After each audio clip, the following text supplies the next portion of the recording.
Hello, welcome back. This is Sarah, your internet big sister, probably graduated to internet auntie. But anyway, I recently went blonde. This is my natural hair color and this is what my hair looks like today. And I feel like a lot of y'all are in the same position as me and just really want to go blonde. So I just want to put everything in one video to let you guys know what to expect, what shade of blonde to go for, what the process is like, what the maintenance is like, how much it costs, to see if you're ready for your ABG final form, because that's where I'm at right now.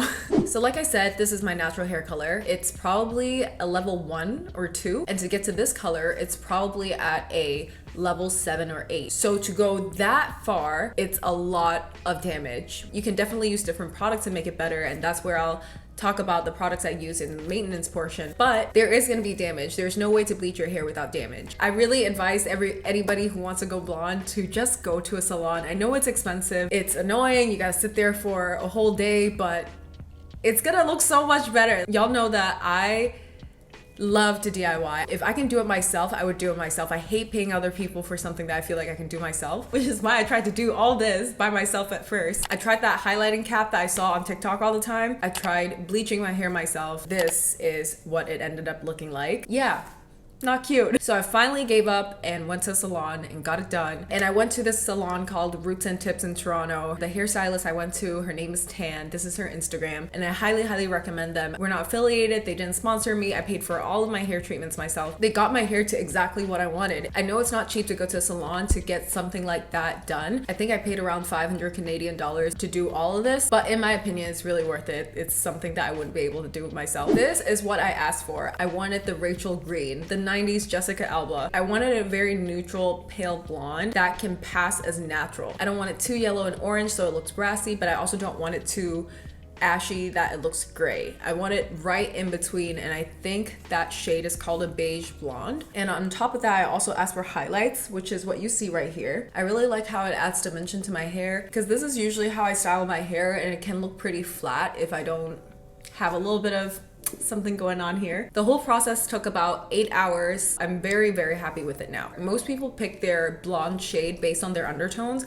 I actually recently found out that I have very cool undertones. I think I used to have warmer undertones, but for some reason, since I moved to Toronto, my skin became more cool toned. And typically hairstylists would recommend that if you are warm toned, you should go with a warm blonde. And if you are cool toned, you should go with a cool blonde. Brad Mondo explained all of this in a video, which I've watched 10 times before I went in to ask for my hair color. But I was really sure that I just didn't want an ash blonde or a gray blonde. So I thought long and hard about it. I just said, fuck it, I'm just gonna do like a warm beige blonde. And it did take me about a month to love it. So when I changed my hair color, I had to change everything else about my look, my brow color, my foundation color, my blush color, my lip colors. I subconsciously matched all those colors to my previous hair color. But I feel like give yourself that month to kind of figure out your look before regretting it and dyeing it back to black, which I do every single time I try to go blonde. Even though I really like the hair, if you are like me and you have Asian hair, just know that this is gonna take a lot of maintenance to make sure it looks good, because our natural hair color, if you're of Asian descent, you're usually gonna be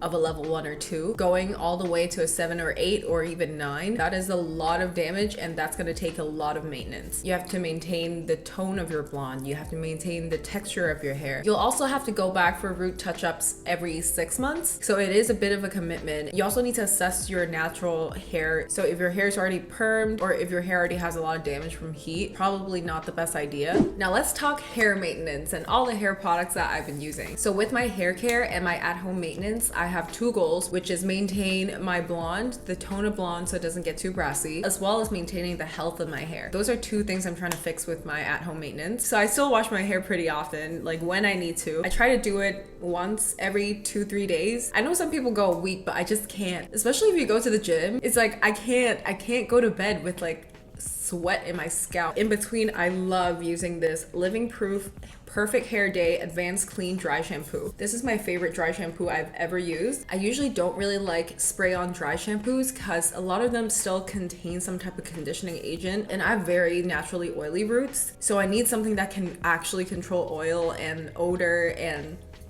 take care of all that stuff and make me feel clean. And this makes me feel squeaky. Before this, my favorite dry shampoo is the Lush dry shampoo. It comes out basically like a baby powder and I just massage it in, which I honestly still really love. It's just the mess of having to you know, take it out, massage it in, when you can just spray it on. I don't know what they put in this formula, but this one just doesn't have that oily kind of feel. Usually I need to massage it in because it still has a little bit of white powder like that, but my hair just feels so clean afterwards. By the way, I actually used all these products, so they're all like kind of disgusting. Like this has a little bit of shampoo on it. But this is the Brazilian Bond Builder Instant Restore and Protect Reconstructor. This is for color treated hair, and it basically builds the bonds in your hair and basically prevent breakage and make your hair feel healthier. I actually found this on Reddit after I dug everywhere on the internet for a comparable Olaplex dupe. I know Olaplex has a patented technology, but I wanted something very similar that can build the bonds in my hair. It's kind of like a hair mask. You leave it on for about 10 minutes, kind of similar to how you use Olaplex, and your hair feels so much stronger, healthier, and smoother after. And not to diss Olaplex, I love Olaplex. I really love their number 3, but I have a lot of hair and I cannot keep buying that. The number 3 is so small. I swear it lasts me 3 washes. Realistically, if I want to cover all of my hair, it's gonna take a third of the bottle, and it costs what, like $32 per bottle? Like I can't mentally justify spending that much on an at-home treatment. And I feel like this is just as good and for half the price with double the product. Well, actually it's the same price, but if you are a hairstylist, you can get this product half off. Also, side note, they don't check if you're actually a hairstylist. So I think this is comparable to actual in-salon hair treatments as well, and it's one step, it's easy. Love this stuff. After I used this for the first time, I went back and bought like 3 more. Now let's talk about color maintenance. This is something that I discovered at Shoppers, which is like Canadian CVS. This is what it looks like, and it is exactly what it says, a color gloss. You apply it like a hair mask. You apply it for about 10 to 15 minutes and it will tone your hair. I've used this in 2 colors. I've used this in Cool Blonde and Honey Blonde. When I first went blonde, I felt like my hair was a little bit too ashy. That ashiness was gonna wash out anyway, but I was very impatient, so I went ahead and bought the Honey Blonde, did 1 hair mask, and instantly got that beige perfect blonde. Think about it like this. It's like, you know, when you're editing a picture and you're editing how warm and how cool a picture is, this is the same thing but for your hair warmth. If you want your blonde hair to be a little warmer, you can use the Honey Blonde. If you want your hair to be a little cooler, you can use the Cool Blonde. The Honey Blonde is kind of like a yellow, and the Cool Blonde is purple. You use it exactly the same way. It's not a hair dye. It leaves a very subtle tint that washes away after a while. It doesn't damage your hair. There's no peroxide, and it's just a really easy way to tone your hair at home. Like I've tried so many different ways. I've used the Manic Panic and mixed it myself. Tried using the T18. None of that works. This is the at-home toner you use. Ever since I dyed my hair, I haven't went back to tone it, and it's because I've been maintaining it with this. So get yourself one of these, and these are like $18, I think. Such a steal, such a must-have if you have blonde hair. Speaking of purple shampoo, for shampoo and conditioner, this is what I'm currently using. This is the Pantene Brilliant Blonde Purple Shampoo, which has biotin and silk extract. I go through shampoo really quickly, so I just wanted a simple drugstore one. As long as there's enough purple pigment that I feel like it's maintaining my blonde hair, I'm not too fussy. I used to really like the Function of Beauty shampoo, but I ran out of that one. But I hear now that they have shampoos where you can actually put purple pigment in it because you can customize your own shampoos. So I might actually go back to Function of Beauty after I'm done with this one. This leaves a subtle tint in between my hair mask to tone my hair, and yeah, haven't had any big problems with it. And for conditioner, this is what I've been using. This is what my hairstylist Tan suggested to me. It's specifically formulated for color treated hair, so this also works to make your toner last a little longer. You can probably find this at Ross or Sally's on sale. Redken is always going on sale. Again, I have a lot of hair, so I like using products that aren't too expensive so I can saturate all of my hair in hair products. Lastly, we're going to talk about leave-on products or leave-in products? Leave-on products? Leave-on products. This is also something Tan recommended to me. This is the Bonacure Peptide Repair Rescue. Basically seals all your hair cuticles. Sealing all those ends, it's going to prevent frizziness and just make your hair look a lot more healthy. It's basically moisturizer for your hair. You can apply this on wet hair. This is a really small tube, but I've had it for 4 months since I got my hair done, and I'm only almost hitting bottom. This does last a really long time. Like I said, you can apply this on wet hair after you hop out the shower, and you can also apply this on dry hair. So when it's dry, I like to just focus on the ends like this, and it just tames the frizz. It's like a little moisture veil for your hair. Last but not least is the Olaplex No. 7 bonding oil, which I've heard so many people talk about, and I just never tried it because it was so expensive, and I was like, I'm not giving Olaplex my coin again. This is really good, and in my opinion more worth it than No. 3, because the No. 3 I can only use 3-4 times, and this one I've been using for a long time and I feel like it's still full.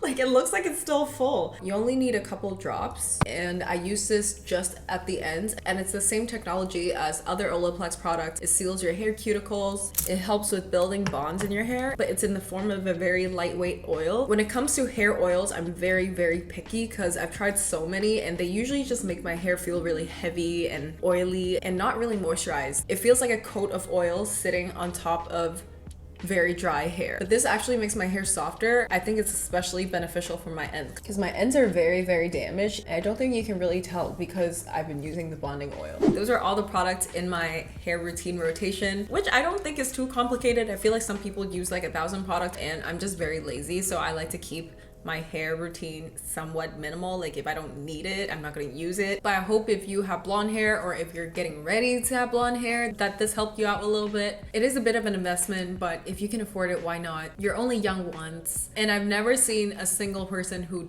can't pull off blonde hair. Like, blonde hair looks so hot on everybody. Dark brown hair looks really hot too in its own way, but I feel like everybody should see themselves blonde at least once in their lives, which is why I did it. I'm probably not going to do this when I'm 50. Might as well live out my Rachel Green era right now. Anyway, thank y'all so much for tuning in, and I'll see y'all next week. Bye.